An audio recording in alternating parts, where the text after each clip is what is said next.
Right now, in the shoulder of the constellation Orion, a star is dying. It has been dying for thousands of years. And the light you see when you look up at it tonight, that light left the star before Columbus reached the Americas, before the printing press existed, before the Renaissance had even begun.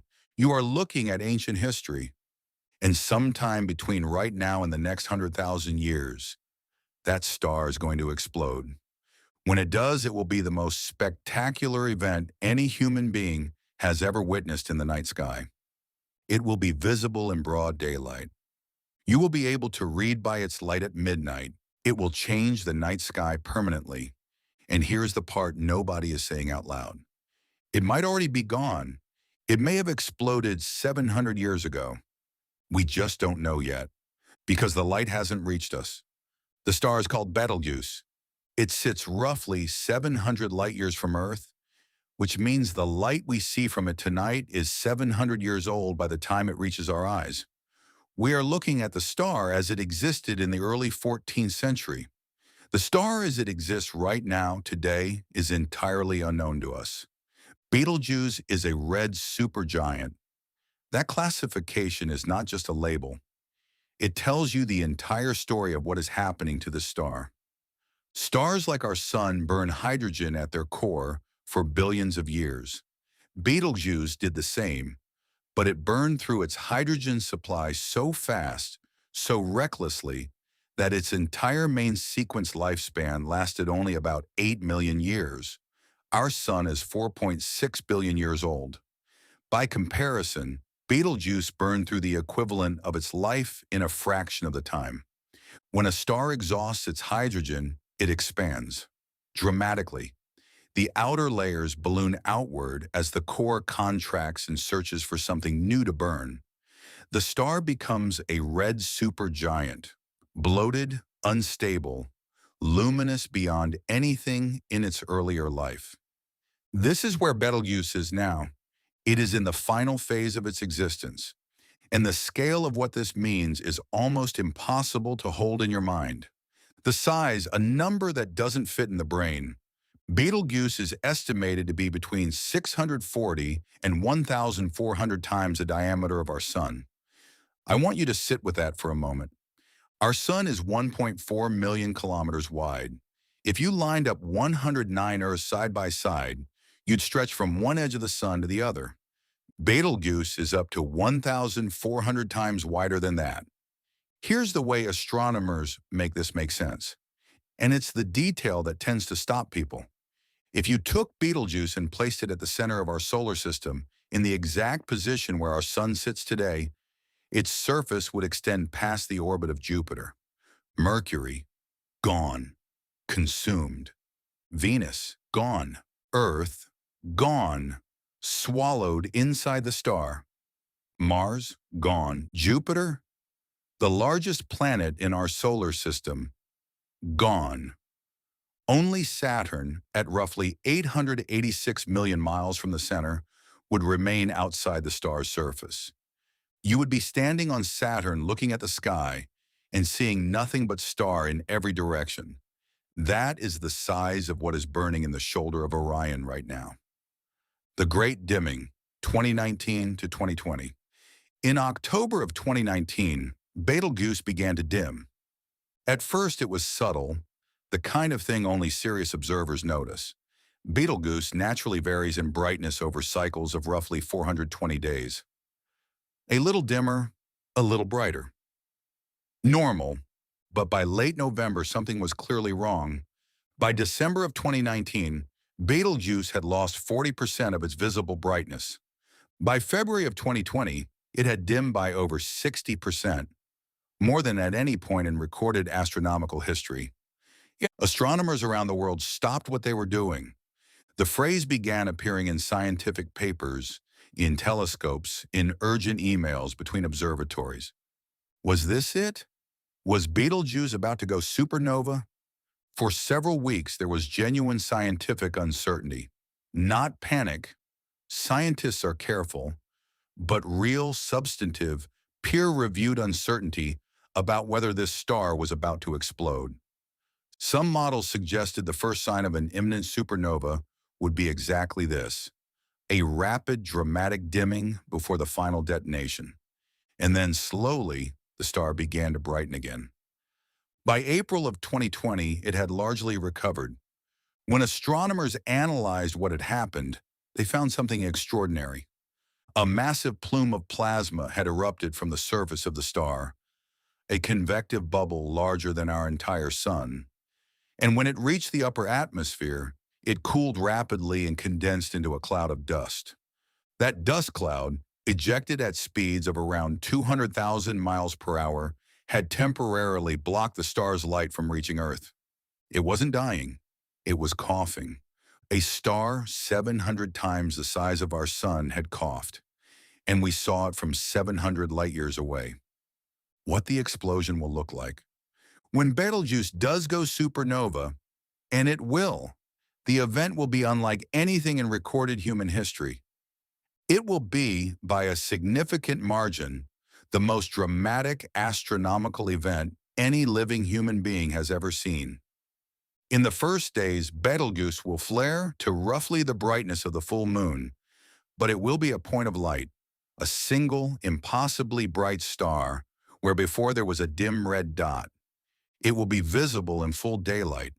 You will be able to look up in the middle of the afternoon and see it. At night, it will cast shadows. You will be able to read a book by the light of a dead star. This brightness will persist for weeks, then gradually fade over months. But the star won't disappear quickly. The expanding nebula, the cloud of gas and debris left behind, will be visible to the naked eye for years, possibly decades. And the night sky will be permanently changed. Orion, the hunter, will have no left shoulder, a constellation that has existed in human mythology since prehistoric times will be missing a piece. Every culture on Earth that has ever looked up at the sky and seen Orion will, for the first time, see something different. Now, here's the part that changed everything we thought we knew about Betelgeuse. In 2025, using the Gemini North Observatory in Hawaii, NASA astronomers announced the discovery of a companion star. Betelgeuse is not alone. Orbiting the red supergiant at a distance of roughly 4 times the distance from Earth to the Sun is a second star, smaller, denser, about 1.6 times the mass of our own Sun. Astronomers named it Siwarha, derived from the Arabic name for Betelgeuse's position in Orion. This changes the story in ways we are still calculating. Stars in binary systems, 2 stars orbiting each other, don't always die alone. The gravitational pull between them can accelerate evolution, strip outer layers, pull material from one star to the other. In the case of Betelgeuse and Siwarha, early models suggest the companion stars being drawn inward, gradually, imperceptibly, but measurably. Some models project a possible merger event in as little as 9,000 years. Cosmically speaking, an eye blink. If the 2 stars merge before Betelgeuse explodes, the supernova could be far more violent than current estimates suggest. The combined energy of both stellar masses detonating at once would produce something we have no modern reference point for. Or, and this is what keeps certain astronomers awake at night, the merger could happen after the supernova, which would mean the companion star, stripped of its partner, would be flung outward at high velocity, a rogue star launched into the Milky Way by the death of its neighbor. We don't know which outcome is more likely. We didn't even know the companion existed until last year. Here is what none of this can tell us: when. The honest scientific estimate for when Betelgeuse will go supernova is sometime in the next 100,000 years. That range is not a failure of science. It is a reflection of how genuinely uncertain stellar evolution is at this stage. 100,000 years sounds like a long time, and by human standards, it is. But on astronomical timescales, it is nothing. Our sun has roughly 5 billion years of stable life remaining. 100,000 years from now, nothing in our solar system will look any different from today. So Betelgeuse could explode tonight. It could explode when your grandchildren are alive. It could have already exploded. The light from a supernova that happened 6 centuries ago could be racing toward us right now, 700 years of light speed travel away from reaching our telescopes. And we would have no warning. None. The neutrinos from a core collapse arrive at Earth about 3 hours before the visible light, but detecting them requires the kind of massive underground neutrino detectors that sit in permanent alert mode for exactly this scenario. In 1987, when a supernova occurred in the Large Magellanic Cloud, a dwarf galaxy near the Milky Way, the neutrino burst arrived first. Detectors in Japan, the United States, and the Soviet Union all registered the pulse simultaneously.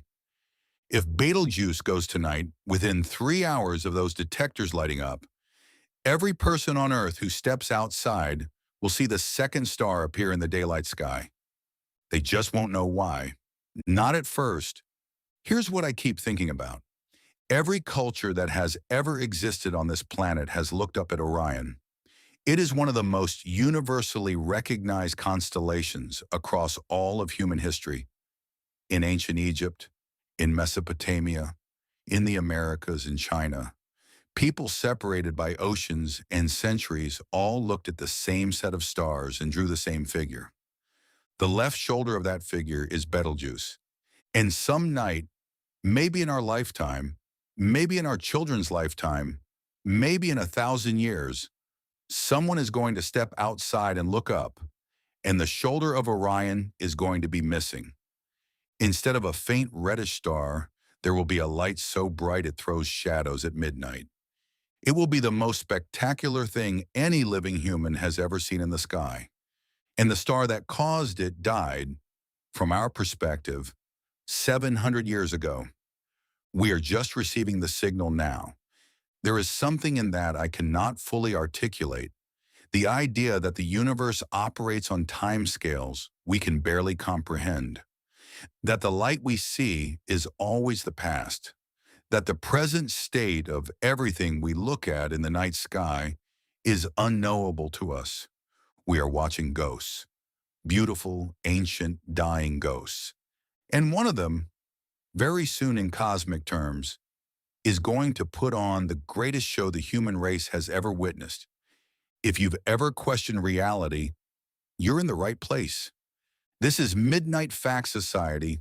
We'll see you in the dark.